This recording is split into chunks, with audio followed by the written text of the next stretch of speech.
So I'm gonna test this out and see how actually good it is. Even if it's not that good.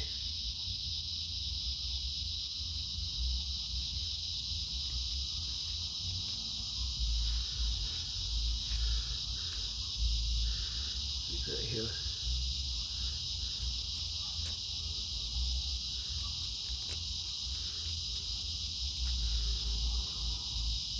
Yeah, you're not gonna feather crap with this.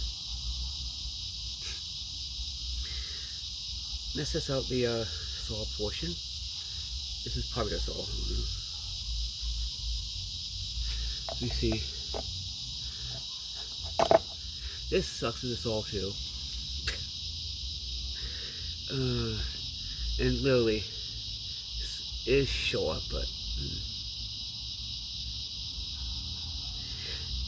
yeah, this is like not sharp. So what I'm gonna do is I'm gonna sharpen it with the whatever, and then see how good it does, and I'll tell y'all when I do it. Peace.